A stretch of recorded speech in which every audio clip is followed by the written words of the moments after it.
안녕하세요.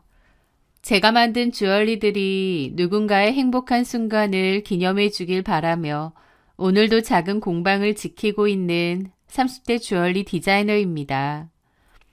저 역시 인생에서 가장 빛나는 순간, 영원을 약속하는 반지를 끼게 될 날만을 꿈꾸던 때가 있었습니다. 하지만 그 꿈은 제가 가장 믿었던 사람의 배신으로 산산조각났고 저는 그 대가로 처절한 복수를 선물해야만 했죠. 1년 하고도 조금 더 전, 저는 지인의 소개로 조민성을 만났습니다. 이름 있는 외국계 회사에 다니던 그는 해외 유학 생활 덕분인지 몸에 밴 듯한 세련된 매너와 어떤 상황에서도 흔들리지 않는 듯한 차분함이 돋보이는 사람이었습니다. 그의 그런 젠틀함은 저에게 큰 매력으로 다가왔고 우리는 금세 서로에게 빠져들었죠. 특히 저에게는 남들에게 쉽게 말하기 어려운 종교적인 이유로 지켜온 중요한 신념이 있었습니다. 바로 혼전 순결이었죠. 이 문제로 과거 연애에서 어려움을 겪기도 했기에 민성 씨에게 이 사실을 털어놓는 것은 큰 용기가 필요했습니다. 하지만 민성 씨는 제 눈을 똑바로 바라보며 진지하게 말해주었습니다. 내 신념이라면 내가 당연히 존중해야지. 진심으로 사랑한다면 그건 문제될 게 없어. 결혼 전까지는 서로 아껴주고 더 깊은 관계는 결혼 후에 만들어가자. 그의 말에 저는 깊은 감동과 함께 이 사람이라면 내 모든 것을 믿고 맡길 수 있겠다는 확신을 가졌습니다. 우리는 서로의 다름을 존중하며 큰 다툼 없이 1년 넘게 예쁜 사랑을 키웠고 양가 부모님의 축복 속에 자연스럽게 결혼을 약속하게 되었습니다. 결혼 날짜가 잡히고 준비가 한창일 무렵 민성 씨는 자신의 회사 동료이자 가장 친한 친구 커플에게 저를 꼭 소개해주고 싶다고 했습니다. 그 친구의 이름은 석훈이고 저도 민성 씨에게 종종 이름을 들었던 친구였죠. 석훈 씨는 남친이 다니는 회사의 사주의 아들이기도 했습니다. 회사 사주의 아들임에도 잘난 척하거나 하는 게 없고 오히려 소탈하고 수더분해서 사람이 참 괜찮다고 하더군요. 그리고 남친은 저에게 석훈 씨는 내 인생에서 정말 중요한 친구다 라는 얘기도 종종 했었죠. 그리고 석훈 씨의 여자친구인 미애 씨도 제 남친이 소개해준 여자친구라고 했습니다. 제 남친과 미애 씨는 대학교 선후배 사이라고 하더라고요. 미애 씨도 석훈 씨네 회사에 입사해서 다니고 있고요. 그렇게 4명이서 보자고 했고 저도 말로만 듣던 석훈 씨와 미애 씨를 보게 되는 거다 보니 긴장도 되고 설레기도 했습니다. 그렇게 약속 장소인 분위기 좋은 레스토랑으로 향했죠. 그렇게 남친의 친한 친구인 석훈 씨, 그리고 그의 여자친구이자 남친 학교 후배라는 미애 씨, 이렇게 보게 되었는데요. 석훈 씨는 듣던 대로 유쾌하고 호탕한 성격이었고 남친과는 회사 동료지만 마치 오래된 중마고우처럼 친하고 편안해 보였습니다. 그런데 문제는 미애 씨였습니다. 미애 씨는 겉보기에는 날씬하고 굉장히 미인이더라고요. 말투도 조근조근하고요. 처음에는 저에게 상냥하게 웃으며 인사를 건넸고 성격도 정말 좋아 보였습니다. 그런데 와인이 몇 잔 들어가자 취한 건지 뭔지 저를 훑어보며 은근하게 평가하고 기분 나쁜 말들을 하는 거예요. 민상 오빠한테 얘기 많이 들었어요. 언니 사진도 많이 봤고. 아, 그래요? 네. 오빠가 여자친구 자랑을 얼마나 하는지 몰라요. 아, 저는 자랑할 게 없는데 뭘 자랑했지? 그러게 말이에요. 그 말에 저는 좀 당황했습니다. 살살 웃으면서 사람을 깎아내리는데 좀 황당하더라고요. 그렇게 얘기를 하다가 제가 운영하는 주얼리 공방 얘기가 나왔고 홈페이지 및 SNS도 보여주었습니다. 와, 이렇게 제품도 만드시고 따로 홍보도 직접 하시고 그러세요? 대단하시다. 따로 사람은 안 쓰시고? 사람까지 쓰기에는 인건비가 안 나올 것 같아서 제가 다 해야죠, 뭐. 근데 감각이 정말 좋으시네요. 아, 고맙습니다. 제 제품 사진을 미애 씨도 가만히 보더라고요. 그러더니, 언니, 근데 사진 잘 찍으신다. 이거 다 직접 찍으신 거잖아요. 사진을 따로 공부하신 거예요? 아, 아니요. 그냥 유튜브 보고 이래저래 독학하듯이 해보고 있어요. 사진 기술 좋으시네요. 어쩐지. 민성 오빠랑 찍은 사진에서도 언니가 너무 예쁘게 나오는 거예요. 오늘 실물 보니까, 언니가 사진 진짜 잘 찍으시는 거 맞네요. 어쩜 그렇게 사진에는 날씬하게 나오세요? 라는 겁니다. 그 말에 저는 속으로 뭐야 싶더라고요. 살살 웃으면서 사진과 실물이 다르다고 저를 까는 거잖아요. 아, 그런가요? 포토샵 이런 것도 잘하시나 보다. 뭐, 기본적인 것 정도만. 저도 좀 알려주세요. 다리 좀 늘리고 턱도 좀 깎고 그러고 싶은데. 저 딱히 그런 건 안 해요. 어머, 언니, 농담인데 왜 그렇게 발끈하세요? 그냥 웃자고 한 소린데. 예민하신가 보다. 하면서 저만 이상한 사람 만들더라고요. 얘가 왜 이러나 싶고 기분이 좀 이상했습니다. 제 남친과 석훈 씨는 미애 씨 보고 왜 이렇게 장난치느냐 짓궂다고 웃고 있고요. 언니 좋아서 그렇지. 나는 이렇게 푸근하고 편안한 스타일이 좋거든. 언니, 우리 친하게 지내요. 번호도 주고받고요. 저 민성 오빠랑도 오래됐거든요. 라는데 여기서 제가 발끈하면 저만 속 좁고 이상한 사람 되겠더라고요. 저는 그냥 어색하게 네, 그래요 하고 번호도 주고받고 그랬습니다. 그렇게 첫 만남을 가지고 집에 오는데 내내 기분이 좀 이상하더라고요.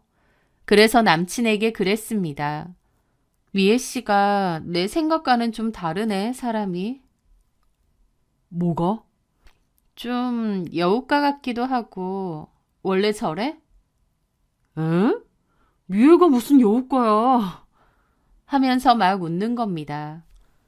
왜 웃어? 걔 완전 털털하고 그러지 않아? 그게 털털해 보여? 너랑 친해지려고 장난치는 거야. 걔 원래 좀 그래. 많이 친한가 봐. 대학교 때 선후배 사이였고 동네가 가까워서 이래저래 친했던 거지 뭐. 우리 과 자체가 두루두루 다 같이 친했어. 나는 그냥 걔가 뭐랄까 친동생처럼 느껴지더라고. 무슨 친동생까지. 그 정도로 그냥 친하고 격이 없다 그 말이지. 글쎄, 나는 이상하게 나 먹이려고 그러는 것 같은데. 그런 애 아니라니까. 그냥 장난이야. 자기도 똑같이 장난치지 그랬어. 걔 그런 거 잘 받아줘. 그리고 만약에 걔가 자기한테 그런다고 느낀다면 아마 그런 걸 거야. 어떤 거? 옳게 생긴 신우 같은 느낌이라고 할까? 무슨 신우야. 미애 씨가 뭐 진짜 당신 친동생도 아닌데. 말하자면 그렇다 그거지. 하여튼 걔 그냥 단순한 애고 한 번씩 생각 없이 말하기도 해. 그러니까 별로 신경 쓰지 마. 그러면서 악이 없다고. 원래 그런 애라고 웃으며 넘어가는 겁니다. 제가 분명 기분 나쁠 만한 상황이었는데도 미애 씨 편을 끝까지 드는 남친의 모습이 섭섭했죠. 하지만 저도 더 이상 얘기하면 쪼잔한 사람 될 것 같아서 그냥 말았습니다.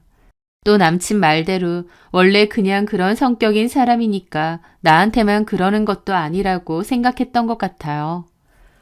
더불어 앞으로 웬만하면 상종하지 말자, 나랑 안 맞는다 생각하고 말았던 거죠. 그런데 시간이 지나서 내가 왜 그렇게 미애 씨의 말들에 불쾌한 감정을 느꼈나 생각해 봤거든요. 단순히 저를 인신 공격하거나 비꼬아서 그런 감정을 가졌던 건 아니더라고요. 뭐랄까, 미묘하지만 묘하게 저한테 적대감을 가진 것 같은 태도가 느껴졌다고나 할까요? 마치 자기 남자친구를 제가 뺏기라도 한 것처럼 말이죠. 그런데 자기도 남자친구가 있고 민성 씨는 제 남자친구잖아요. 그런데 뭔가 저에게 날이 선 듯한 모습이 보였기에 그래서 더욱 기분이 좀 묘했던 것 같더라고요. 그때 분명 어떤 느낌이 있었음에도 그냥 지나친 것 같아요. 이제 와서 보면 어떤 촉이었는데 말이죠. 그런데 그 후에도 한 번씩 찜찜한 일은 있었습니다. 하루는 남친이 연락이 안 되더라고요. 주말에 드레스를 보러 가기로 했기 때문에 그런 약속을 잡기로 했는데 연락이 안 된 거죠. 뭐지 싶었는데 남친은 한참이나 시간이 지나 밤에야 연락이 되었습니다. 어떻게 된 거냐고 하니까 회사 일이 너무 바빴다고 미안하다고 하더라고요. 그래서 얼마나 바쁘면 몇 시간 동안 폰 한 번을 안 보지?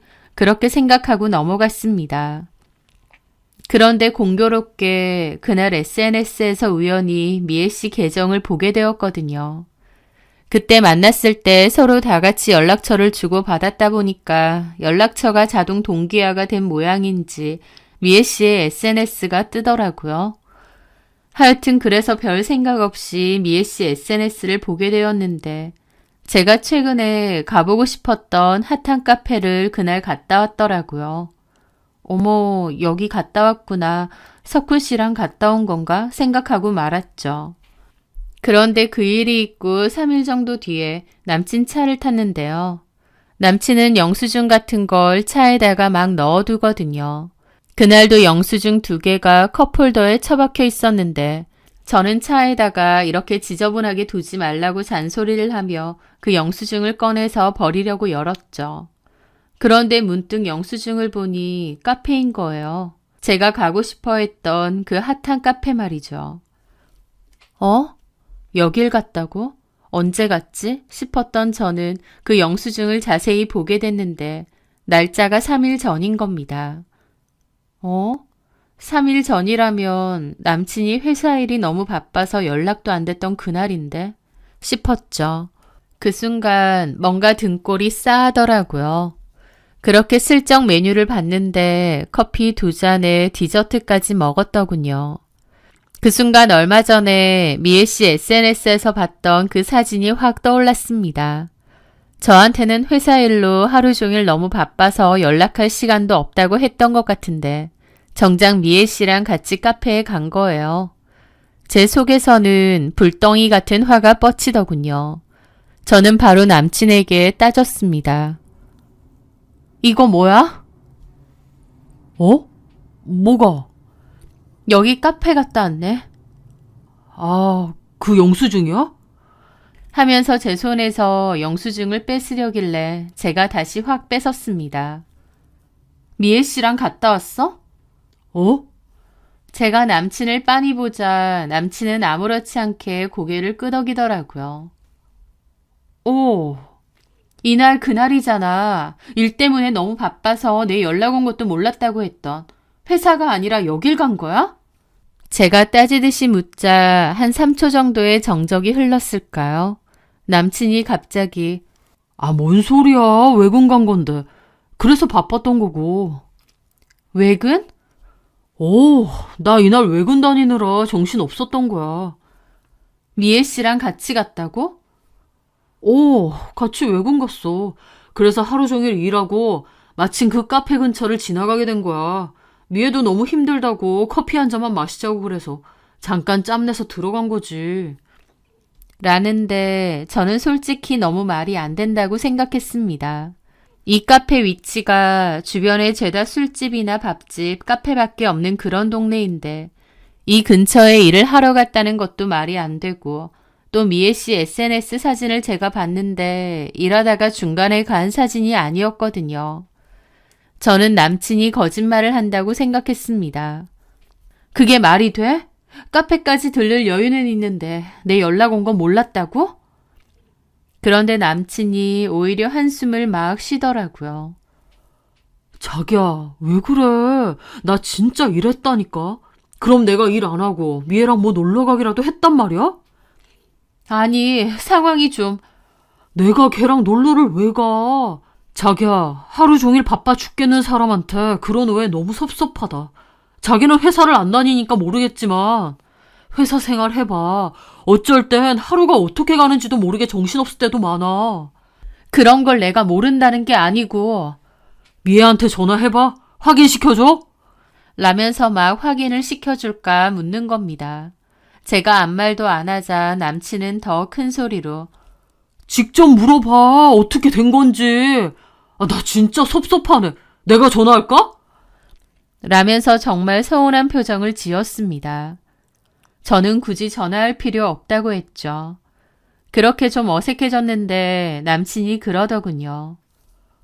자기야, 미애는 내 후배기도 하지만 그냥 회사 동료기도 하고 또 석훈이 여자친구기도 해. 무려 내가 소개시켜준. 알지? 그건 아는데. 근데 무슨 생각을 하는 거야? 자기 같으면 기분 좋겠어? 자기랑 결혼하려고 요즘 쎄 빠지게 일하는데 그런 오해나 받으면 와, 나 진짜 서운하네. 하면서 눈물까지 글썽이는 걸 보니 제가 괜히 미안하더라고요. 지금 보면 그 기세에 제가 밀린 거죠. 저는 오히려 제가 미안하다고 그랬고 남친은 다시는 그런 오해하지 말라고 진짜 기분 나쁘다고 했습니다. 그날 일은 결국 그렇게 흐지부지 지나갔고 정말 제 오해인 줄 알았어요. 그런데 얼마 뒤 제 오해가 아니라 남친의 완벽한 연기라는 것을 알게 되었죠. 그 후로도 저희의 결혼 준비는 계속 진행이 되었는데요. 신혼집은 남친이 혼자 살던 아파트에서 시작하기로 했습니다.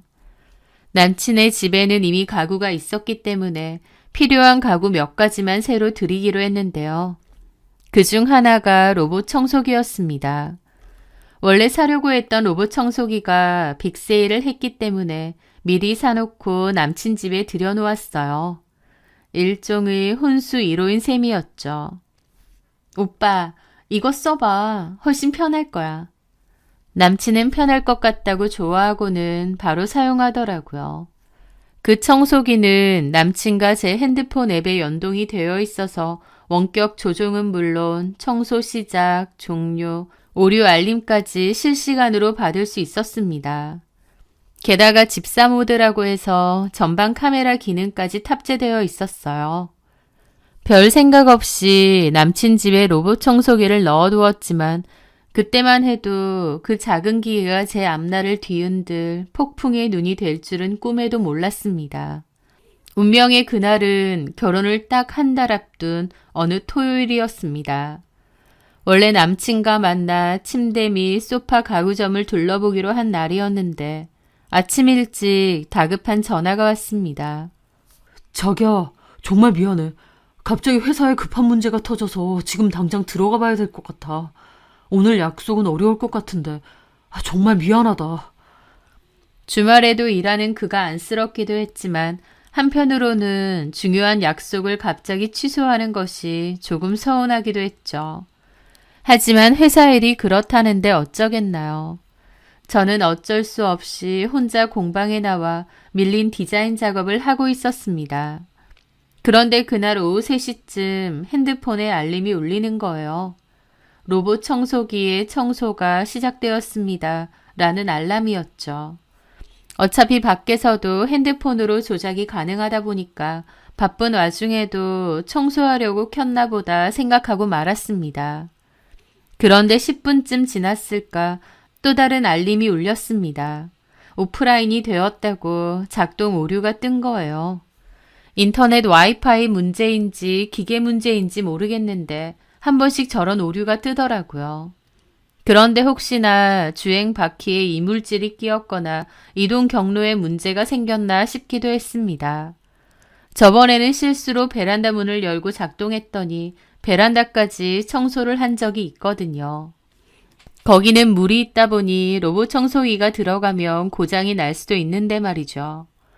그래서 확인을 해보려고 대수롭지 않게 생각하며 앱을 열었습니다.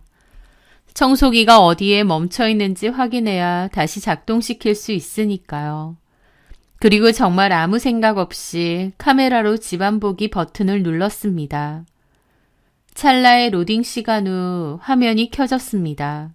그리고 저는 제 눈앞에 펼쳐진 광경을 보고 그 자리에서 얼어붙고 말았죠. 카메라는 거실을 지나 침실 문 앞에서 멈춰 있었고 그 앵글 안에는 민성 씨의 침대가 보였는데요.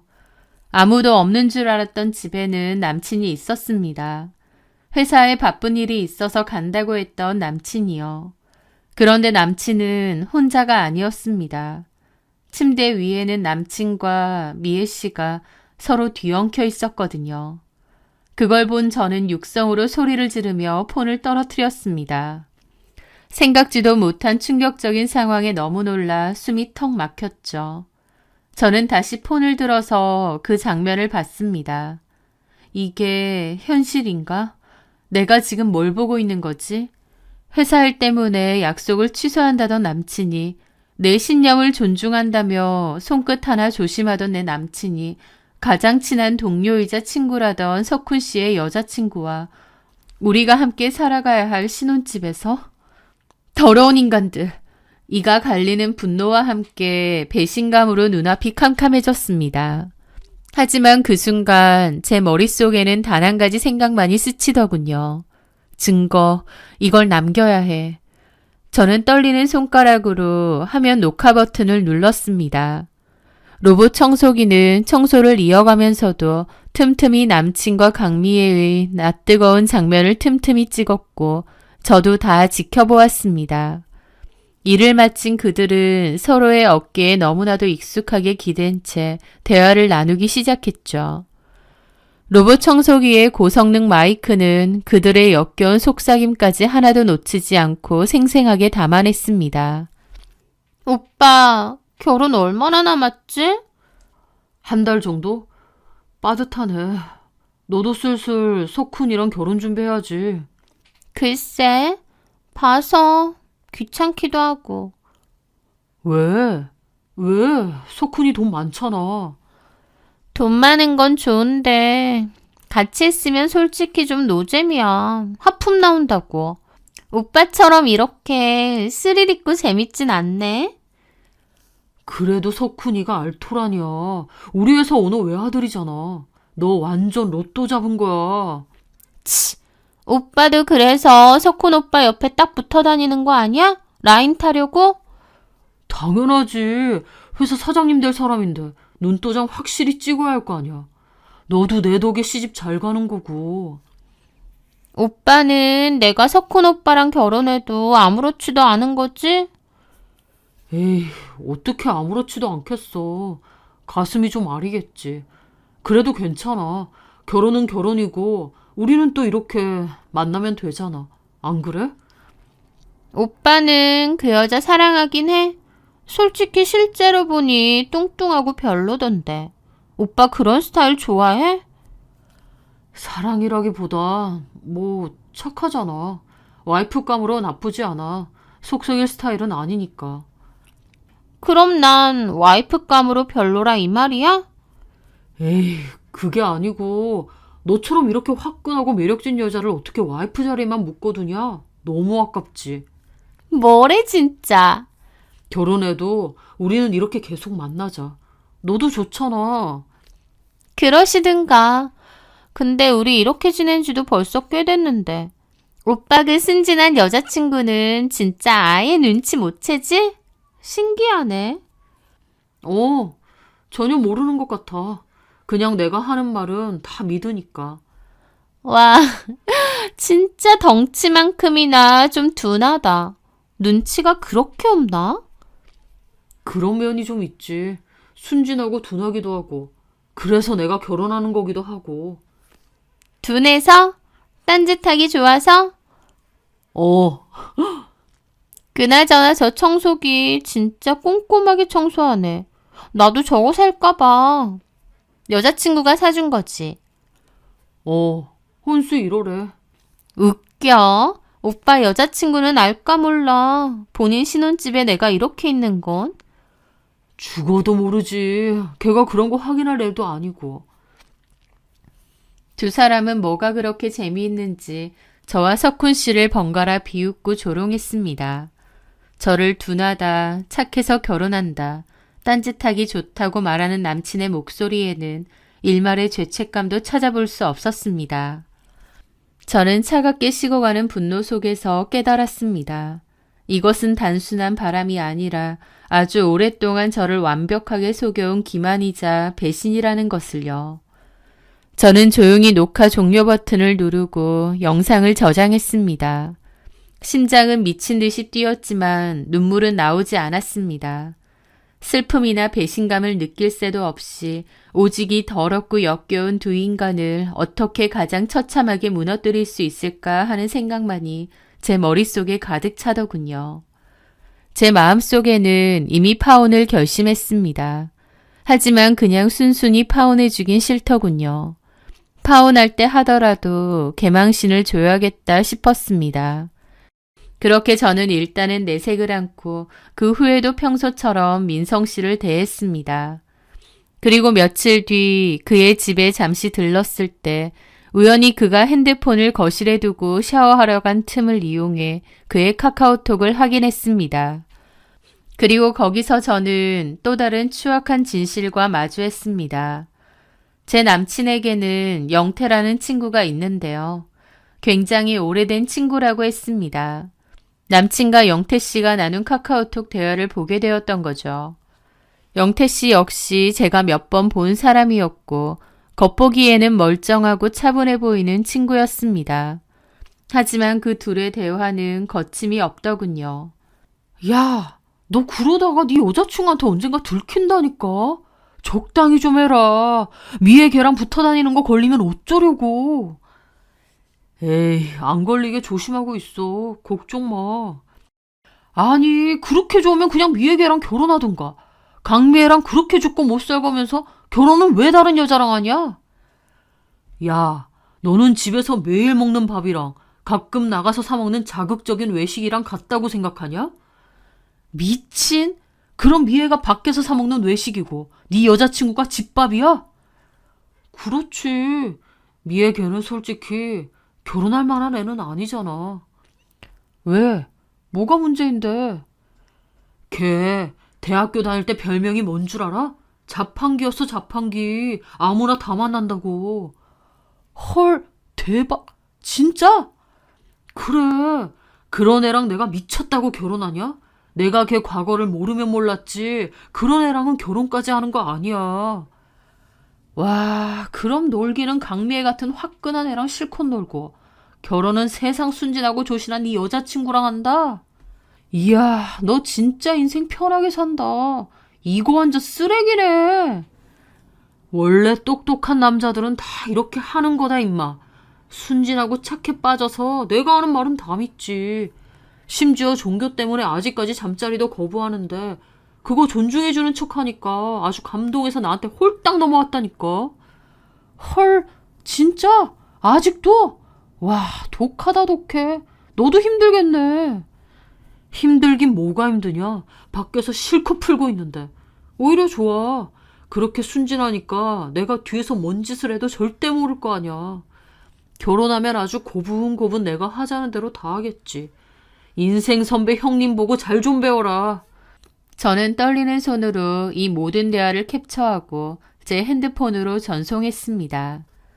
제 신념을 존중하는 척하며 뒤에서는 비웃고 이용했던 그의 역겨움에 구역질이 났습니다.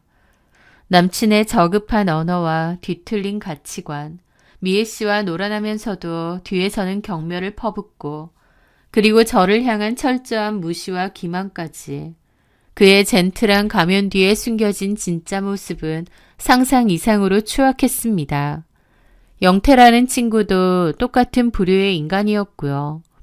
제 결혼 상대가 이런 남자였다는 사실에 온몸의 피가 싸늘하게 식는 것 같았습니다. 며칠 후 예정대로 민성 씨는 4일간의 싱가포르 출장길에 올랐습니다. 이제 복수를 실행할 시간이었습니다. 저는 그가 한국을 떠나 있는 동안 그동안 계약했던 최고급 웨딩홀, 웨딩 스튜디오, 예물샵 등에 모두 연락해 결혼 준비를 전면 취소했습니다.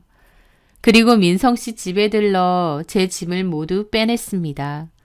우리의 혼수 1호였던 로봇 청소기도 물론 잊지 않았죠. 그거 없는 텅 빈 아파트를 둘러보며 저는 짧았던 행복과 그보다 길고 지독했던 배신과 기만에 작별을 고했습니다. 민성 씨의 출장 마지막 날 밤, 저는 먼저 석훈 씨에게 연락했습니다.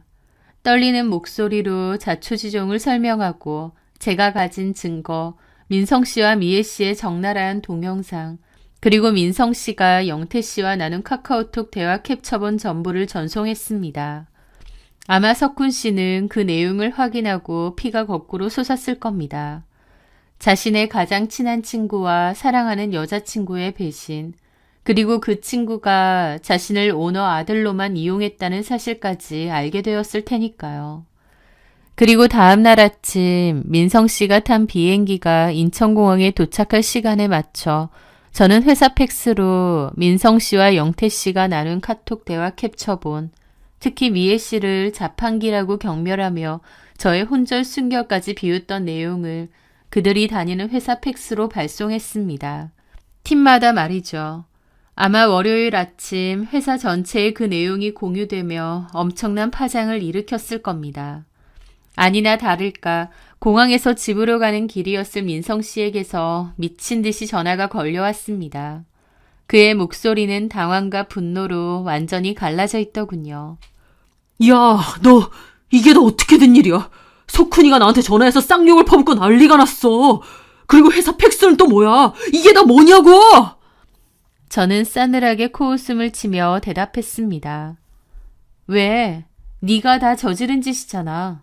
회사 동료들한테 네 저급한 민낯 좀 제대로 보여주려고. 너 미쳤어? 어떻게 나한테 이럴 수가 있어? 결혼 앞두고 이게 무슨 짓이야? 이거 다 오해야. 라면서 무슨 말도 안 되는 해명을 하더라고요. 제가 다 봤는데 오해는 무슨 오해인가요? 코웃음이 절로 났죠. 오해? 로봇 청소기 카메라에 찍힌 내 더러운 불륜 현장의 오해라고? 네 입으로 미애는 자판기 같은 애고 나는 둔하고 순진해서 결혼한다는 그 카톡 내용이 오해라고? 내 신념 존중하는 척 연기하면서 뒤로는 비웃었던 게 오해라고? 웃기지 마. 결혼 당연히 없던 일이야. 네가 내 신념을 존중해준다고? 위선 떨지 마, 이 쓰레기야. 넌 그냥 날 평생 속일 수 있는 만만한 집밥 정도로 생각했겠지. 너는 이제 끝났어. 회사? 꼴 좋다. 가서 네가 뿌린 똥이나 실컷 치워봐. 아주 개망신이 기다리고 있을 테니까. 다신 연락하지 마. 민성 씨는 저를 명예훼손으로 고소하겠다며 악을 썼지만 저는 비웃으며 전화를 끊어버렸습니다. 어디 마음대로 해봐. 네 동영상이랑 카톡 증거 나도 고이 간직하고 있으니까. 누가 더 잃을 게 많을지 생각해보는 게 좋을걸? 그리고 마지막으로 저는 강미에게도 조민성과 친구가 나눈 카톡 대화를 전송해 주었습니다. 강미애를 자판기라고 부르며 결혼 상대로는 깜냥도 안 된다고 경멸했던 그 내용을 그대로 말이죠. 강미애 역시 뒤에서 놀아난 남자의 실체와 자기를 어떻게 생각했는지 똑똑히 알아야 했으니까요. 결말은 예상대로였습니다. 조민성은 회사에서 공개적으로 망신을 당했고 결국 해고 통보를 받은 것 같더군요. 강미애 역시 석훈 씨와 헤어지고 자진 퇴사를 한 것 같았고요. 게다가 자신을 자판기 취급한 조민성에게 배신감과 분노를 느끼며 개싸움이 난 채로 끝난 것 같았습니다. 그런데 여기서 끝이 아니었습니다. 나중에 다른 지인을 통해 정말 기가 막히고 충격적인 소식을 들었거든요. 바로 강미애가 조민성을 상대로 고소를 진행 중이라는 것이었습니다. 이유가 뭔 줄 아시나요? 성병 감염 때문이었습니다. 강미애는 조민성 때문에 병을 얻었다고 주장했고 조민성은 오히려 강미애가 평소 행실이 난잡해서 외부에서 옮아온 것이라며 격렬하게 반박했다고 합니다. 서로에게 책임을 넘기며 진흙탕 싸움을 벌이는 와중에 결국 두 사람 모두 같은 종류의 성병 보균자라는 사실만 만천하에 드러난 셈이죠. 이제 그들은 평생 약을 달고 살며 서로를 원망해야 하는 신세가 된 겁니다. 그 소식을 전해 듣는 순간 저는 정말이지 너무나 우스워서 웃음밖에 나오지 않았습니다. 뒤에서 몰래 즐기던 더러운 쾌락의 대가가 얼마나 비참하고 끈질기게 그들의 발목을 잡는지 이제 뼈저리게 느끼고 있겠죠. 저를 기만하고 제 신념까지 더럽히고 비웃었던 그들에게 이것보다 더 통쾌하고 완벽한 인과응보가 또 있을까요? 저는 제 인생에서 가장 크고 더러운 쓰레기 2개를 한꺼번에 치워버렸습니다. 그 과정에서 마음의 상처를 입었지만 결혼 전에 알게 된 게 얼마나 다행인지 모릅니다. 더불어 제 남은 인생 전체를 구렁텅이에서 건져낸 게 얼마나 다행인지 몰라요. 그 후 저는 다시 제 공방에서 제가 사랑하는 보석들을 매만지며 다시 일상으로 돌아왔습니다. 제 손으로 정성껏 깎고 다듬어 세상에 내보내는 보석들처럼 이제 제 인생도 오직 진실되고 아름다운 빛으로만 채워나가려고 합니다. 제 사연 들어주셔서 감사합니다.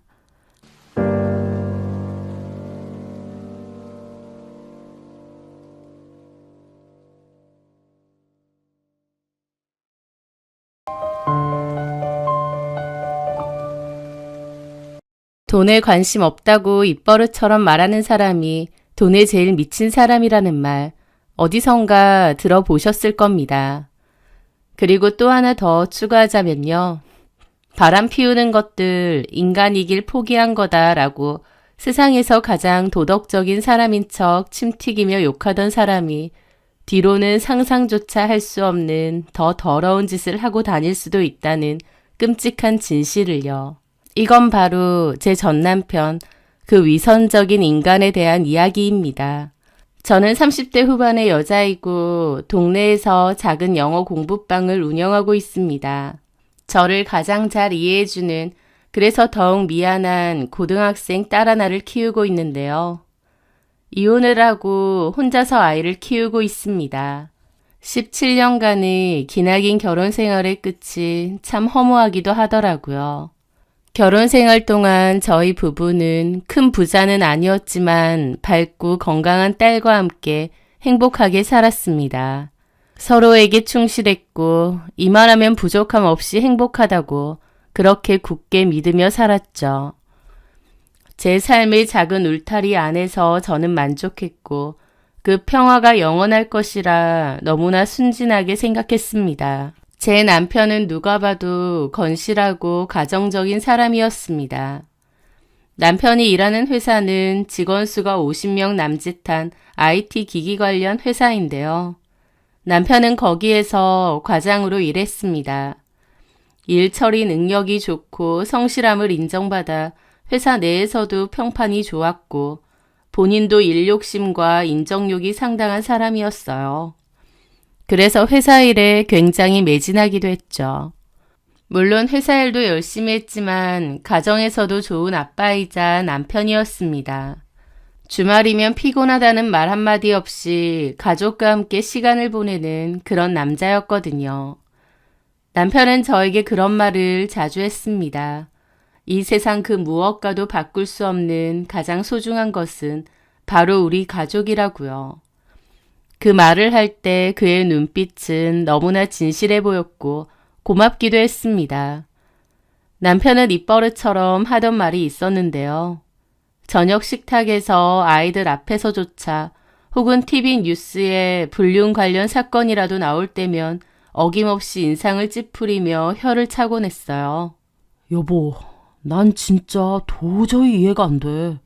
멀쩡히 가정에 있는 사람들이 왜 바람 같은 걸 피우는 걸까? 그건 정말 인간이길 포기한 짓 아니야? 짐승만도 못한 짓이지. 한순간의 쾌락 때문에 가족들 가슴에 대못을 박는 것들 다 천벌받아 마땅해. 그런 말을 할 때면 그의 얼굴에는 진심 어린 경멸과 분노가 서려 있었습니다. 저는 그런 남편의 확고한 도덕관념이 존경스럽기까지 했습니다. 그리고 다른 사람은 몰라도 적어도 내 남편은 다르다고, 그런 추잡하고 더러운 일과는 영원히 거리가 먼 사람이라고 생각했죠. 그의 말들은 제 믿음을 더욱 단단하게 만드는 주문과도 같았거든요. 또 남편은 회사 회식 문화에 대한 불만도 끊이지 않았습니다. 특히 남자들끼리 이어지는 2차, 3차 문화에 대해 극도의 혐오감을 표현했죠. 오늘 또 회식이네. 난 정말 우리나라 회식 문화가 너무 싫어. 왜들 그렇게 술을 못 마셔서 안달인지 몰라. 거기다 남자들끼리 2차 간다고 하면 뻔하지 뭐. 아가씨들 나오는 술집 가서 실실거리면서 더러운 농담이나 하고. 난 그런 자리가 너무 수준 낮고 싫어서 무조건 1차만 하고 바로 들어오잖아. 알지? 그리고 남편은 정말 본인의 말처럼 회식에 가면 뭘 먹었는지, 누구와 함께 있는지, 음식 사진과 함께 꼬박꼬박 제게 인증샷까지 보내주곤 했습니다. 마치 자신의 결백을 스스로 증명이라도 하듯이 말이죠. 그 정도로 저를 안심시키려 노력하니 제가 어떻게 남편을 의심할 수 있었겠어요? 세상천지 다 뻔한 남자들이라고 할지언정 저는 제 남편만큼은 절대 외도도 배신도 할 사람이 아니라고, 하늘이 두 쪽 나도 내 남편은 가정을 버릴 사람이 아니라고 철석같이 믿을 수밖에요. 그의 위선적인 가면 뒤에 숨겨진 추악한 진실을 까맣게 모른 채 말입니다. 하지만 그 단단했던 믿음은 아주 처참하고 잔인하게 예상치 못한 순간에 산산조각 나고 말았습니다. 어느 날이었습니다. 남편이 회사에서 아주 중요한 프로젝트를 맡게 되었다며 당분간은 매일 야근 때문에 집에 늦게 들어올 거라고 그러더군요. 여보, 이번에 정말 우리 회사 명운이 걸린 큰 프로젝트를 맡아서 팀원들이랑 밤낮 없이 매달려야 할 것 같아. 당분간은 집에 일찍 들어오기 힘들 거야. 거의 사무실에서 살다시피 해야 할지도 몰라. 주말에도 나가야 할 수도 있고. 당신이랑 지우가 이해 좀 해줘.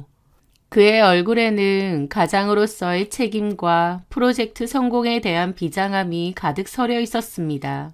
저는 당연히 남편을 전폭적으로 응원하고 격려했습니다. 가장의 어깨에 놓인 무게를 짊어지고 힘든 티 내지 않으려 애쓰는 남편이 안쓰럽고 대견하게 느껴졌으니까요. 그래서 고생하는 남편을 위해 피로회복제와 영양제를 꼭꼭 챙겨두곤 했습니다. 그런데 얼마 뒤였어요. 저는 외가 쪽 친척 어른의 병문안을 갔다가 집으로 돌아오는 길이었습니다. 시계를 보니 저녁 8시가 조금 넘은 시간이었죠. 공교롭게도 제가 들렸던 병원이 남편의 회사가 있는 건물과 아주 가까운 곳에 위치해 있었어요. 남편에게 카톡이 아까 왔었는데 밥 대충 때우고 일한다고 바쁘다고 하더라고요. 문득 밤늦게까지 회사에서 고생하고 있을 남편이 안쓰러웠습니다. 얼마나 바쁘기에 팀원들과 제대로 저녁도 못 챙겨 먹고 일을 할까 마음이 안 좋았죠. 남편이 자기 팀원이 대략 10명 정도 된다고 했었고 그 팀원들과 다 같이 밤샘 야근을 한다고 했었는데요. 가려다가 문득 걸음을 멈췄습니다. 이왕 여기까지 온 김에 우리 남편이랑 밤늦게까지 고생하는 팀원들 먹을 간식이라도 좀 사다 주고 갈까? 다들 힘든데 이거라도 먹고 조금이라도 힘내라고 해야지. 그런 생각이 든 거죠. 저는 발걸음을 돌려 근처 카페와 빵집에 들렀습니다.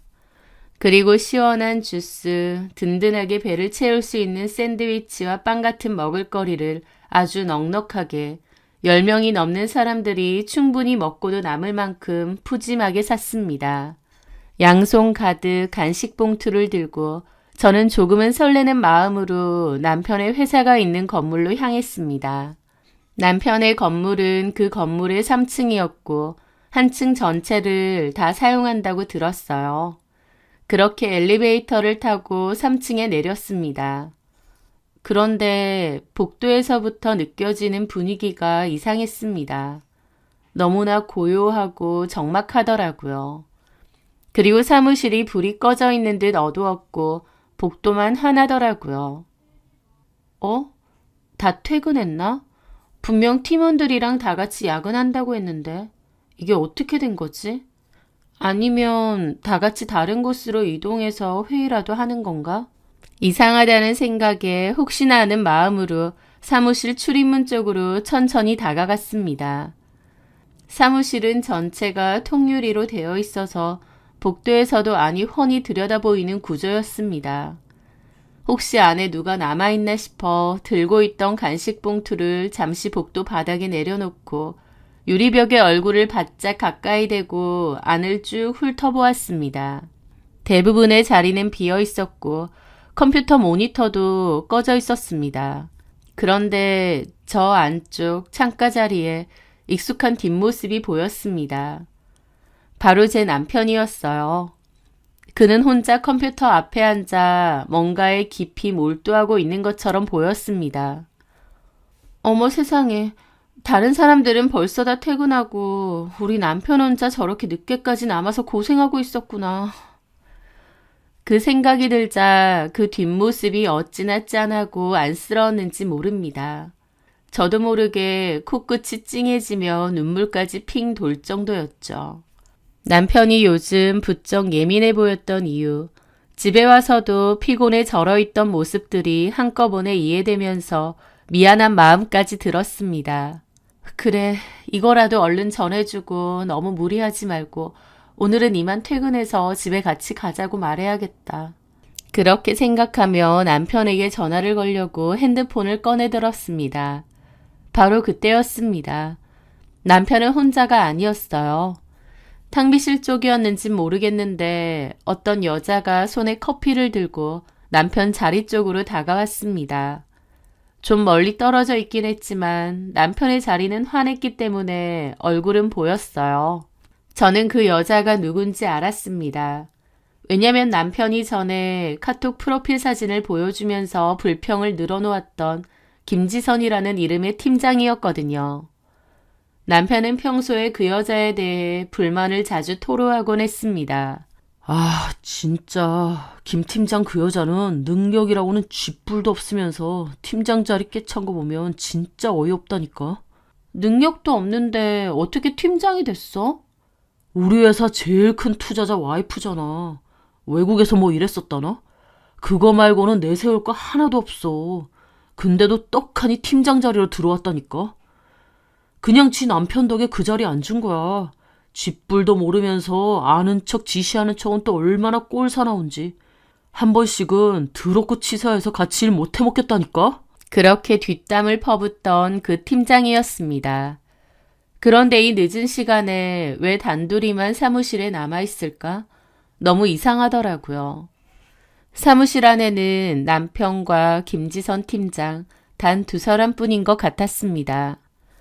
그런데 두 사람 사이에 흐르는 분위기가 제가 상상했던 서로 불편해하는 상사와 부하 직원의 관계와는 너무나도 달랐습니다. 업무에 대한 대화를 나누는 것 같지도 않았고 서로를 뭔가 끈적이게 보더라고요. 그러더니 그 여자가 남편의 어깨에 너무나 자연스럽게 손을 올리고 무슨 말을 했는데 그 후 갑자기 정말 제 눈앞에서 믿을 수 없는 일이 벌어졌습니다. 두 사람이 서로의 얼굴을 마주보고 진한 키스를 나누기 시작한 거였죠. 저는 너무 경악했고 그 자리에서 마치 얼음처럼 굳어버렸습니다. 숨 쉬는 것조차 잊어버렸어요. 내가 지금 뭘 보고 있는 건지. 머릿속이 새하얗게 아무 생각도 할 수 없었습니다. 키스가 끝나고 두 사람은 뭐가 그렇게 즐거운지 서로의 몸을 부둥켜 안고 장난을 치며 낄낄거렸습니다. 그러더니 이번에는 서로의 허리에 팔을 감고 사무실 안쪽에 있는 불이 꺼진 회의실 쪽으로 향했습니다. 저도 모르게 홀린 듯이 마치 자석에 끌리듯 사무실 문 손잡이를 잡고 당겼습니다. 그런데 문은 잠겨 있지 않았습니다. 스르륵 소리 없이 문이 열리는 그 짧은 순간 저는 망설였습니다. 이 문을 열고 들어가야 할까? 아니면 이 끔찍한 현실을 외면하고 그냥 돌아서야 할까? 너무 두려웠지만 그렇다고 도망칠 수도 없었죠. 이게 대체 무슨 추악하고 역겨운 상황인지 제 두 눈으로 똑똑히 확인해야 했습니다. 저는 신발 굽소리조차 내지 않으려 발 뒤꿈치를 들고 그림자처럼 소리 없이 사무실 안으로 들어갔습니다. 심장이 터질 것처럼 미친 듯이 뛰는 채로 안으로 들어갔습니다. 회의실도 투명 유리문이었고 반 정도는 필름지가 붙어 있더라고요. 저는 고개를 살짝 돌려 회의실 안을 봤고 제 인생에서 가장 추악하고 가장 역겹고 가장 충격적인 광경을 목격하고 말았습니다. 제 남편과 김지선 팀장이 불 꺼진 회의실에서 짐승처럼 뒤엉켜 있는 꼴이었으니까요. 순간 숨을 헙 들이마시며 저도 모르게 몸을 확 피했습니다. 속에서 뜨겁고 역한 것이 울컥 치밀어 오르는 것을 느꼈습니다. 심장이 터져버릴 것만 같았어요. 저것들이 정말 인간이 아니구나. 회사에서 저러고 있다니. 저것들이 지금 자신들만의 더러운 욕정에 눈이 멀어 제가 바로 문 앞에 와 있다는 사실조차 전혀 인지하지 못하는 모양이었습니다. 어떡하지? 지금 당장 문을 박차고 들어가서 저것들의 머리채를 한 움큼씩 잡아뜯고 온갖 욕설을 퍼부으며 난리를 쳐야 하나? 정신 똑바로 차려야 한다. 저는 심장이 벌컥벌컥 뛰더라고요. 그리고 이걸 찍어야 한다는 생각이 들었습니다. 이 더럽고 추악한 현장을 똑똑히 영상으로 남기고 증거를 남겨야 된다는 생각이 들었죠. 저는 미친 듯이 떨리는 손으로 핸드폰을 꺼내들었습니다. 하지만 손이 얼마나 심하게 떨리던지 핸드폰을 잡는 것조차 너무나 힘들었습니다. 저는 떨리는 손으로 화면 잠금을 해제하고 카메라 앱을 열었습니다. 그리고 동영상 녹화 버튼을 누르려고 하는데 손에 식은 땀이 비오듯 흘러서인지 아니면 극도의 긴장감과 분노 때문에 손가락이 마비된 건지 그 작은 빨간색 녹화 버튼이 도무지 제대로 눌러지지가 않는 겁니다. 화면만 미끄러지듯 터치될 뿐 녹화는 시작되지 않았습니다. 그렇게 짧지만 영원처럼 느껴지는 지옥 같은 시간 허둥지둥 하는데 갑자기 어머! 누구야? 김지선이 저를 발견하고 날카로운 비명을 질렀습니다. 저도 그 찢어지는 듯한 비명 소리에 너무 놀라 하마터면 핸드폰을 바닥에 떨어뜨릴 뻔했습니다. 순식간에 미래의 정적이 깨지고 남편과 김지선은 혼비백산에서 서로에게서 떨어져 나와 테이블 아래로 굴러 떨어지듯 내려와 허둥지둥 옷을 꿰어 입기 시작했죠. 저는 그 자리에서 발이 땅에 뿔이라도 내린 듯 꼼짝도 할 수 없었습니다. 그때 김지선이 반쯤 걸친 블라우스 매무새를 추스르며 저를 손가락으로 가리키고 악을 썼습니다. 저 여자 뭐야? 언제부터 거기 있었어? 설마 폰으로 다 찍었나 봐. 강과장 뭐해? 얼른 저거 뺏어! 그 말을 듣는 순간 저도 모르게 이성이 아니라 생존 본능이 먼저 반응했습니다. 도망쳐야 한다는 생각밖에 들지 않았습니다. 제가 뭘 잘못한 것도 아닌데 저도 모르게 달아나야 된다는 생각이 들었죠. 남편은 아직 바지 지퍼도 제대로 올리지 못한 우스꽝스러운 상태라 바로 저를 쫓아오지 못했고 저는 정말 뒤도 돌아보지 않고 3층 계단을 2칸씩 뛰어내려 건물 밖으로 미친 사람처럼 도망쳤습니다. 누군가 뒤에서 저를 부르는 것 같기도 했지만 확인할 겨를도 없이 달리고 또 달렸습니다. 차가운 밤 공기가 폐를 애는 듯 아팠지만 멈출 수 없었습니다. 심장이 갈비뼈를 부수고 입 밖으로 튀어나올 듯이 뛰었고 머릿속은 제가 방금 목격한 역겨운 짐승들의 모습과 남편의 위선적인 얼굴, 김지선의 날카로운 비명소리로 뒤죽박죽 엉망진창이었습니다. 이게 정말 현실인지 아니면 제가 지독한 악몽을 꾸고 있는 건지 도저히 분간할 수가 없겠더군요. 어떻게 집까지 돌아왔는지 정확히 기억나지도 않습니다. 넋이 나간 사람처럼 멍한 상태로 현관문을 열고 들어와 비틀거리며 안방으로 들어가 문을 잠갔습니다. 그리고 문에 기대어 그대로 주저앉아 버렸습니다. 그제야 참았던 눈물이 분노와 배신감과 억울함과 슬픔이 뒤섞인 뜨거운 눈물이 폭포수처럼 쏟아져 나왔습니다. 저는 어린아이처럼 목 놓아 엉엉 소리내어 울었습니다. 온 세상이 무너져 내리는 기분이었습니다. 다른 사람은 몰라도 바람 피우는 것들은 인간이길 포기한 것이라며 그토록 혐오하고 경멸하던 내 남편은 절대 안 그럴 줄 알았는데 그 단단했던 믿음이 그와 10년이 넘는 세월이 한순간에 이렇게 더럽고 추악하게 산산조각 날 수 있다니 도저히 믿을 수가 없었습니다. 한참을 그렇게 울다가 문득 핸드폰 생각이 났습니다. 혹시라도, 정말 혹시라도 그 아수라장 속에서 버튼이 잘못 눌려 단 몇 초라도 찍혔을까? 마지막 희망을 붙잡는 심정으로 떨리는 손으로 갤러리를 열어 확인했지만 역시나 아무것도 찍히지 않았습니다.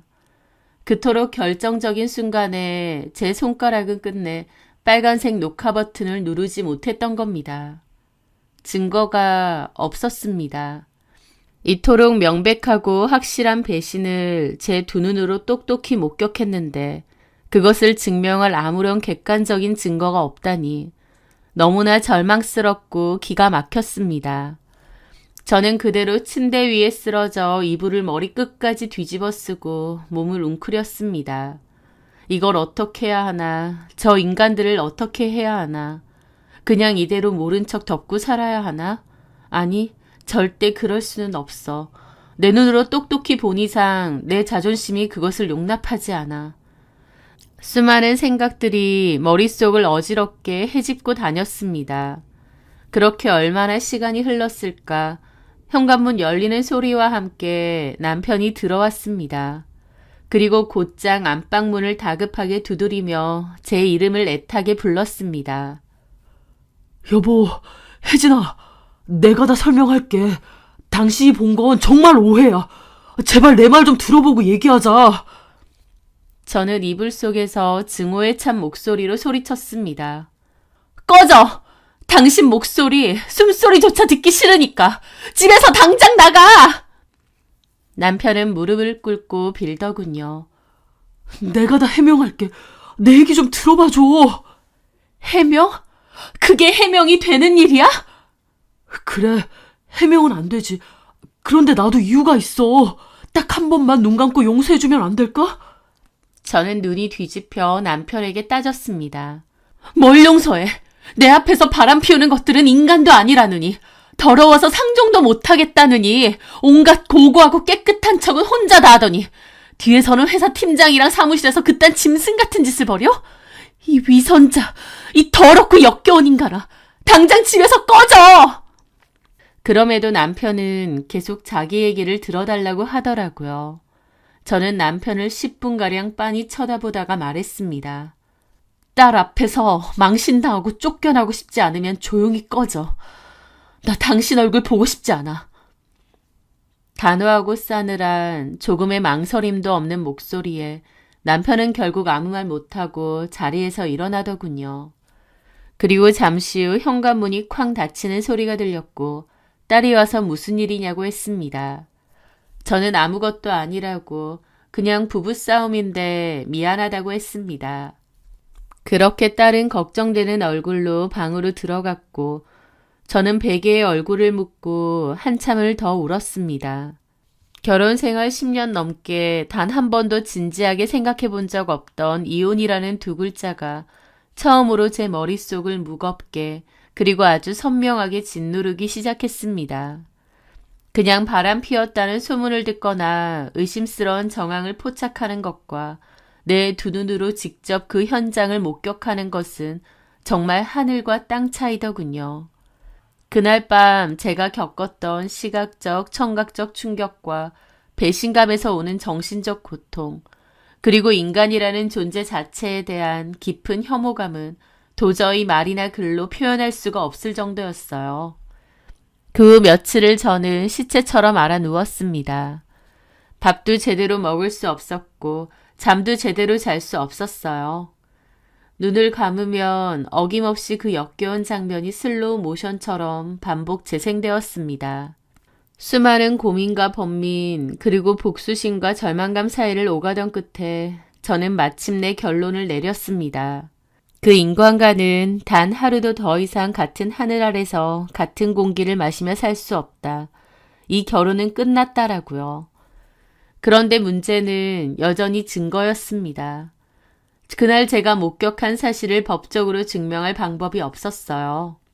남편과 김지선이 작정하고 서로 입을 맞추고 발뺌하면 저만 이상한 사람, 피해망상에 사로잡힌 의부증 환자로 몰릴 수도 있는 아주 불리한 상황이었습니다. 어떻게든 그들의 불륜 관계를 입증할 확실한 증거를 따로 확보해야겠다고 생각하고 있는데 정말 기가 막히고 코가 막히게도 며칠 뒤 김지성 팀장에게서 전화가 왔습니다. 다짜고짜 한번 보자고 아주 중요한 얘기가 있다고 덧붙이면서요. 이 여자가 지금 제정신인가? 무슨 낯짝으로 나를 보자고 하는 거지? 또 무슨 헛소리를 하려고? 어이가 없었지만 한편으로는 이 기회에 그녀의 뻔뻔한 태도나 혹시 모를 실언을 녹음이라도 해서 증거로 삼아야겠다는 생각이 들었습니다. 그래서 저는 만남 제안을 수락하고 약속 장소인 카페로 향하기 전 핸드폰에 녹음 기능을 켜고 가방 안쪽 주머니에 넣어두었습니다. 약속 시간보다 10분이나 늦게 나타난 김지선은 제 예상대로 머리부터 발끝까지 최고급 명품으로 치장한 모습이었습니다. 죄책감이나 미안함 따위는 눈꽃만큼도 찾아볼 수 없는, 오히려 제가 왜 이런 일로 자신을 귀찮게 하냐는 듯한 오만하고 짜증스러운 표정이었죠. 자리에 앉자마자 그녀는 저를 가만히 보더군요. 내 얼굴 길게 보기 싫을 테니 용건만 간단히 할게요. 그 말투에는 마치 아랫사람을 대하는 듯한 거만함이 묻어났습니다. 저는 대답 없이 그녀를 가만히 노려보았습니다. 그쪽 남편, 강 과장이랑 있었던 일 말인데 솔직히 그날 좀 놀라긴 했어요. 그쪽도 많이 놀란 건 알겠는데 어쨌든 내 말은 서로 조용조용히 끝내는 게 피차 좋은 게 아닌가 싶어요. 저는 순간 제 귀를 의심했습니다. 이 여자가 무슨 말을 짓거리는 건가 싶더라고요. 뭔 소리예요? 그게 뭐가 피차 서로한테 좋다는 거예요? 그날 그런 일이 있었던 건 직접 봤으니 부정 안 할게요. 그런데 솔직히 강 과장이나 나나 서로 진지한 마음까진 없어요. 그냥 서로 적당히 그런 거죠. 결혼 생활에서 오래 살다 보면 좀 권태로워질 때 있잖아요. 그러면 좀 색다른 걸 찾게 되고. 강 과장이나 나나 딱 그 정도예요. 서로 가정 깨고 심각할 정도의 사이 아니고요. 미치셨어요? 막말로 둘이서 사랑하니 어쩌니 하는 것도 아니면서 회사에서 그 짓거리를 했다. 짐승이에요? 저도 화가 나서 따지니 그 여자는 좀 놀란 듯 눈을 동그랗게 뜨다가 웃더라고요. 왜 이렇게 흥분하세요? 좀 캄다운 하세요. 어떻게 생각해보면 이렇게 심각한 일 아니에요. 너나 안 심각하겠지. 평소에도 그러고 다니나 본데 너나 실컷 그러고 사세요. 이런 개소리 하려고 나 부른 거니? 제가 따지자 그 여자는 저를 빤히 보더니 봉투 하나를 꺼내더라고요. 이걸로 위자료 하시고요. 적당한 선에서 끝내는 게 좋을 것 같아요. 서로 알려져 봤자 개망신이고. 이거 줄 테니까 그쪽이 찍은 영상 지우세요. 내 눈앞에서. 그 말에 저는 코웃음이 났습니다. 더불어 이 여자는 내가 동영상을 제대로 찍었다고 생각하는구나 싶더라고요. 그래서 제가 당당하게 그랬습니다. 너나 개망신이지 내가 왜? 나는 피해자인데.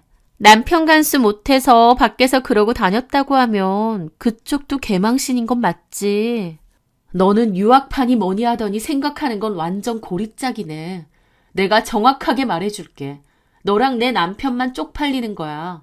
난 아니야. 너 이렇게 나오는 거 보니 네 남편이 알까봐 무서운가 보네. 맞지? 쫄리지? 당당한 척 하는데 사실은 내가 그 동영상 네 남편한테 보낼까봐 무섭지? 제 말에 그 여자는 표정이 싹 굳더라고요. 그전까지 여유로운 표정은 없어지고요. 남의 남편하고 회사에서 그 짓거리하고 다닌 주제에 어디서 잘난 척이야? 이깟 돈 몇 푼 너나 실컷 하세요. 개망신. 그래, 다 같이 개망신 당해보자. 저는 테이블 위에 봉투를 집어 그 여자한테 집어 던지고 나왔습니다.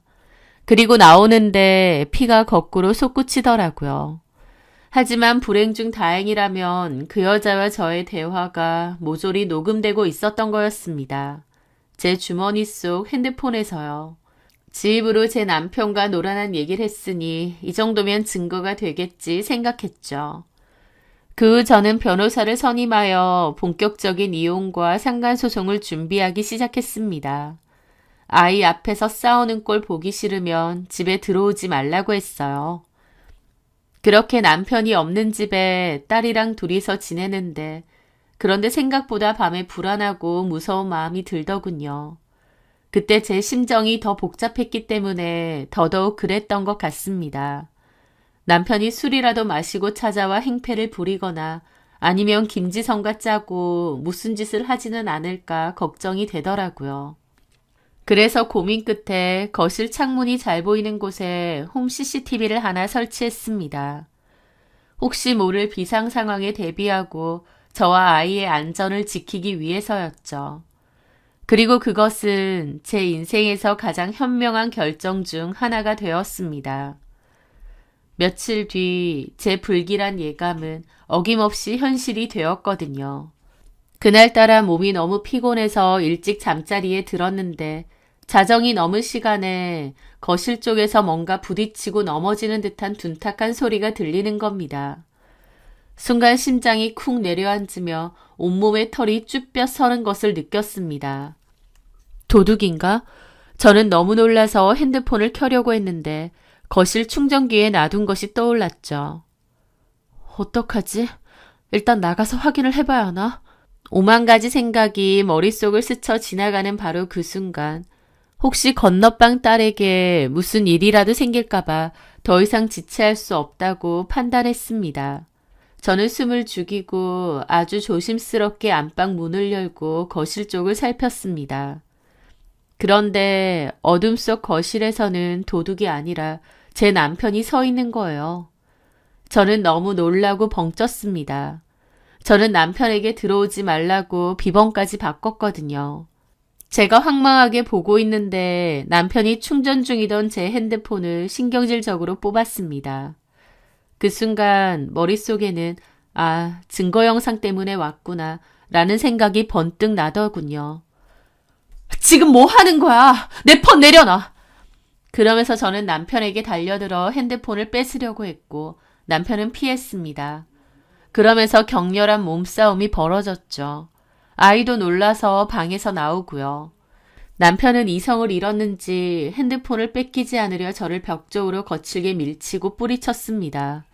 지켜본 딸아이도 놀라서 비명을 지르며 저에게 달려왔죠. 저는 정말 생명의 위협을 느꼈고 무섭더라고요. 그런데 남편이 갑자기 베란다 쪽으로 비틀거리며 가더니 베란다 창문을 열고 제 핸드폰을 그대로 아파트 밖 1층 화단으로 집어 던져버리는 겁니다. 한밤중에 고요함을 깨고 둔탁한 파열음이 아래층에 울려 퍼졌죠. 야, 이 미친 인간아! 지금 뭐 하는 짓이야! 저는 절규했고 딸아이도 놀라더라고요. 아빠, 지금 뭐 하는 거야? 엄마한테 왜 그래? 너 그 여자랑 바람 피운 증거 없애려고 온 거지. 그 여자가 시켜서 내 폰 박살내러 온 거지. 맞지? 이 인간 말종 같은 쓰레기야. 저는 격앙되어 외쳤고 남편은 입 꾹 다물고 가만히 있더군요. 딸은 울면서 아빠가 어떻게 이럴 수 있느냐고 그랬습니다. 그러자 남편은 나가다 말고 딸에게까지 버럭 소리를 지르더군요. 넌 빠져. 이건 아빠랑 엄마 일이야. 애들은 몰라도 돼. 어른들 일에 끼어들지 마. 애한테 왜 소리를 질러? 나도 불쌍한 인간이야. 나도 어쩔 수 없었다고. 바람 핀 게 어쩔 수 없었어? 나도 그 여자 마냥 좋은 거 아니야. 근데 먼저 나한테 들이댔어. 지네 남편이 자기를 외롭게 하고 밖으로 돈다고. 불쌍한 척하면서 나한테 들이댔다고. 그 여자 내 상사 아니야. 내가 거기서 매몰차게 어떻게 거절하냐고. 어떻게 보면 나도 그 여자한테 당한 피해자라고. 네가 뭘 알아? 당신 말이 사실이라면 그 여자 행동에 응할 게 아니라 신고를 했어야지. 회사에 알렸어야지. 나한테 알렸어야지. 설령 회사에서 잘리는 일이 있어도 그런 더러운 짓은 안 했어야지. 제 말에 남편은 씩씩대더니 지분에 못 이겨 거실 테이블 위에 있던 리모컨이며 잡동사니들을 닥치는 대로 집어 던지며 난동을 부렸습니다. 저는 기함하며 아이를 꼭 안고 있었죠. 너무 두렵고 무서워서 몸이 다 떨리더군요. 그렇게 한바탕 집안을 쑥대밭으로 만들고 난리를 친 남편은 문을 박차고 집을 나갔습니다. 한밤중에 난리가 나니 경비실에서도 전화가 오고 그랬죠. 남편이 나간 후 딸아이는 저를 안고 한참 서럽게 울더니 그러더라고요. 엄마, 미안해. 아빠가 며칠 전에 전화해서 엄마랑 꼭 화해하고 싶다고. 엄마한테 깜짝 선물 주고 싶은데 엄마가 비밀번호를 바꿔서 들어갈 수가 없다 그래서 그냥 알려준 건데 아빠가 이럴 줄 몰랐어. 아빠가 바람핀 거야? 그래서 이렇게 된 거야? 저는 딸의 등을 가만히 토닥이며 말했습니다. 괜찮아, 우리 딸. 네 잘못이 절대 아니야. 미안해, 너한테는. 엄마 아빠가 이런 꼴 보여줘서 정말 미안해. 마음이 정말 착잡하고 힘들었습니다. 그 1층 화단으로 내려가 보니 제 핸드폰은 정말 형체를 알아볼 수 없을 정도로 개박살이 나 있더군요. 그런데 저는 오히려 후련했습니다. 남편에 대한 아주 일말의 미련까지도 싹 없어지는 기분이 들었거든요. 집에서 온갖 난동을 부리고 자기 입으로 불륜 사실까지 다 떠벌리던 그 모든 추악하고 멍청한 순간들이 거실에 설치해둔 홈 CCTV에 아주 선명하게 찍혀 있었으니까요. 제 핸드폰을 부순 것은 오히려 저에게는 가장 강력한 무기가 될 또 다른 증거만 남겨준 셈이었죠. 저는 변호사를 통해 남편에게 이혼 소송을 걸었고 그 녹화된 영상을 증거로 썼습니다. 동시에 남편과 김지선을 공동 피고로 묶어 상간자 위자료 청구 소송의 소장을 법원에 제출했죠. 며칠 뒤 법원에서 보낸 소장이 김지선의 집으로 송달된 것 같았는데 얼마 지나지 않아 모르는 번호로 전화가 걸려왔습니다. 상대 남자는 김지선의 남편이었어요. 김지선 남편은 집으로 온 소장을 보고 모든 사실을 알게 된 것이었습니다. 그는 따로 한번 볼 수 있느냐고 했고 저는 김지선 남편을 만나게 되었습니다. 그리고 그날 밤 사무실에서 목격했던 일부터 시작해서 김지선이 저를 찾아와 돈으로 입막음을 하려 했던 일, 그리고 남편이 집에 침입해 핸드폰을 부수며 행패를 부리고 모든 것을 자백했던 일까지 차분하게 설명했습니다. 그리고 마지막으로 그날 밤의 홈 CCTV 영상을 그에게 직접 보여주었습니다. 영상을 보는 내내 그의 얼굴은 분노와 배신감 그리고 참담함으로 일그러지더군요. 그는 영상을 자기한테도 줄 수 있느냐고 했고 저는 바로 보내주었습니다. 그리고 그는 고맙다는 말과 함께 자리를 떠났죠.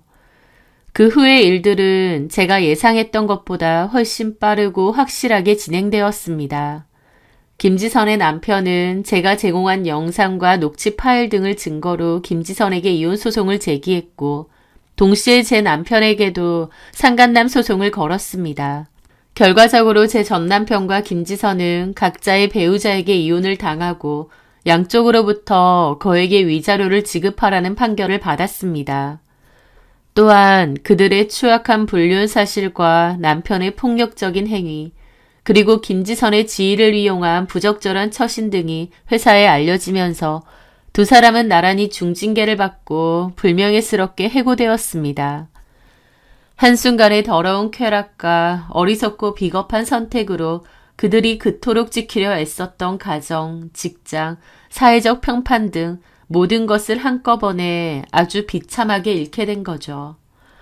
저는 남편이 그 소름 끼치도록 이중적인 모습과 마지막까지 반성 없이 폭력적인 태도를 보인 것에 완전히 환멸을 느꼈고 제 딸 역시 아빠의 배신과 폭력적인 모습에 큰 충격을 받고 깊은 실망감을 느껴 더 이상 아빠를 보고 싶어 하지 않았습니다. 그래서 저희는 그 사람과 법적으로는 물론이고 인간적으로도 완전히 인연을 끊고 살아가기로 결정했습니다. 물론 그 과정에서 얻은 마음의 상처가 하루아침에 마법처럼 완전히 아문 것은 아닙니다.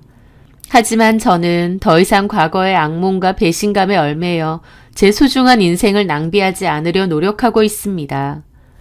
저를 누구보다 응원해주고 든든하게 지지해주는 사랑스러운 아이들과 함께 이제는 오롯이 저와 저희 딸 이렇게 행복하게 살아갈 생각만 하고 있습니다. 제 이야기를 끝까지 들어주셔서 진심으로 감사합니다.